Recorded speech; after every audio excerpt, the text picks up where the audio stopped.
Hi praise the lord అందరికీ. ఈరోజు దేవుని వాక్య భాగంలో నుండి కీర్తనలు 1వ అధ్యాయం కంప్లీట్గా చూసుకుందాం. దుష్టుల ఆలోచన చొప్పున నడవక, పాపుల మార్గమున నిలవక, అపహాసకులు కూర్చుండు చోట కూర్చుండక, యెహోవా ధర్మశాస్త్రం నందు ఆనందించుచు దివారాత్రము దానిని ధ్యానించువాడు ధన్యుడు. అతడు నీటి కాలువల యోరను నాటబడినదై ఆకువాడక తన కాలమందు ఫలమిచ్చు చెట్టు వలె నుండును. అతడు చేయునదంతయు సఫలమగును.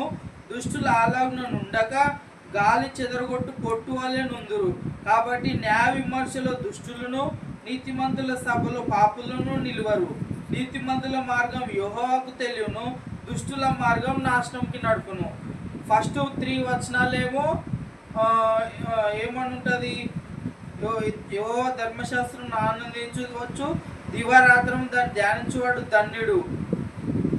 దేవుణ్ణి ఆరాధిస్తే ఏం జరుగుతుందని 2-3 వచనాల్లో ఉంటుంది. ఇంకా 4, 5, 6 వచనాల్లోనేమో దుష్టుల గురించి ఉంటుంది. అంతే friends, bye, thank you. Please like, share and subscribe to my channel. Amen.